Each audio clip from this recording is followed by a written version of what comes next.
बात करते हैं दिल्ली की। हाँ, वही शहर जहां बचपन में पढ़ाए गए मैथ्स के चैप्टर ऑड इवन में आपने हल्की सी भी डिस्ट्रैक्शन वाली कर दी तो सीधा 20,000 रुपया देना पड़ता है, वो भी 18% जीएसटी के बाद।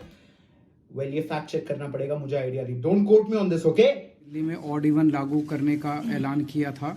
इससे जो एग्जेम्प्ट हैं, president of India, vice president of India, prime minister of India, governors of states and vehicles carrying children in school uniform. Okay, I don't know, but इसी एक क्लिप में चीफ मिनिस्टर केजरीवाल का full एक character arc complete हो गया है। He is like, इधर आओ, पास आओ, कुछ बताना है।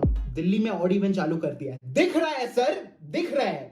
सड़कों से ट्रैफिक रैंडमली आधा हो गया तो दोपहर में मैं बैठ के ये नहीं सोच रहा था कि सारे लोग मूर्थल गए पराठे खाने, क्योंकि ऑफ कोर्स धूप ज्यादा है। From this intense look to casually seeing, अगर आप स्कूल के बच्चे हो तो आपके लिए ऑड इवन एग्जेम्प्ट कर दिया है। पर सर, आप इन हरामियों को नहीं जानते हो जिस लेवल पे मैं उन्हें जानता हूँ। जिस स्टबल को जलाने मजदूर दिहाड़ी पे आते हैं, उससे सस्ते में दिल्ली के बच्चों के हाथों में वेप होते हैं। ये बात मुझे कैसे पता है? मैं रिसर्च करता हूँ फ्री टाइम में। पिछले हफ्ते यहाँ का एयर क्वालिटी इंडेक्स 45 था, जो कि काफी ज्यादा अच्छा है। Cause in reference 2019 के नवंबर में यहाँ का एयर क्वालिटी इंडेक्स 1200 से ज्यादा था। होली फक, प्लीज ये डेटा फिर से चेक कर लो ना, क्या ये सच्ची 1200 एयर क्वालिटी इंडेक्स है या फिर गलती से कुछ और तो नहीं छाप दिया? जैसे number of women who feel unsafe Delhi के पर स्क्वायर फुट एरिया में। ऑफ कोर्स मैं जोक कर रहा हूँ, ठीक है, बस ये नंबर थोड़ी ना 1200 से 45 हो सकता है, कम ऑन। एनडीएमसी यानी न्यू दिल्ली म्यूनिसिपल काउंसिल ने 2100 सैनिटेशन वर्कर्स को डिप्लॉय किया, 32 लाख श्रब्स और करीब 3000 ट्री सैंपलिंग्स को प्लांट किया। बेसिकली जब रिश्तेदार हमारे घर में टाइम पास करने आते हैं तो हम कैसा घर साफ करने का सीन क्रिएट करने का कोशिश करते हैं, बहन चोद मैं नहीं आता तो घर में सब्जी बेचते हो क्या तुम लोग, वैसा ही सेम सीन एनडीएमसी ने क्रिएट किया G20 के गेस्ट के लिए। पर एनडीएमसी, यार मुझे ये नहीं पता था स्ट्रीट डॉग्स भी इतना ज्यादा पोल्यूशन करते हैं। आई मीन आपने 1200 स्ट्रीट डॉग्स को रैंडमली सड़क पे टहलते टहलते उठा लिया, गायब कर दिया, अगवा कर दिया, बट कोई नहीं यार, चलता है। I mean I too incline my self to be more of a cat person than a dog person, but सड़कों पे कभी डॉट और डंडे लेके तो नहीं गया हूँ कुत्तों को धमकाने, बट कोई नहीं, चलता है राइट। क्या पता आपकी लाइफ में भी कोई फेस चल रहा हो।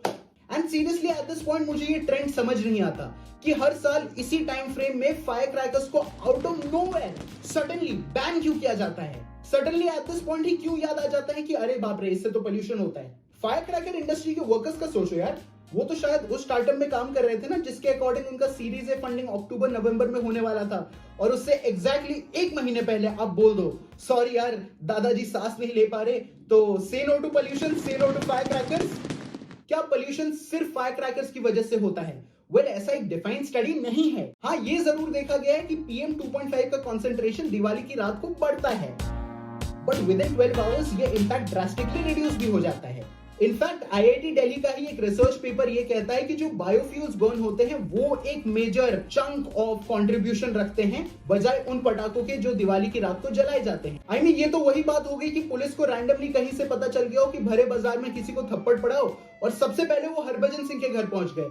माना उसका पास्ट रिकॉर्ड खराब है, पर इसका मतलब ये थोड़ी ना कि आज की डेट में अगर हरभजन अंगड़ाई भी ले तो श्रीशांत डेंटिस्ट के वहीं मिलता है। इनफैक्ट एक और रिसर्च पेपर का कंक्लूजन ये दिखाता है कि there is in fact very little known about the casual impact of Diwali on air quality, क्योंकि फैक्टर्स ही इतने डायनामिक है। उस एरिया में कितनी गाड़ियां चल रही थी, कितना बायोफ्यूल बर्न कर रहे थे, blah blah blah blah. So the point is, please पहले एक ढंग का रिसर्च कैरी आउट करवाओ कि फायर क्रैकर बर्न करने से, जलाने से कितना पोल्यूशन होता है एक्चुअली में, रियलिटी में, उसके बाद डिसाइड करना कि उनको बैन करना है या नहीं।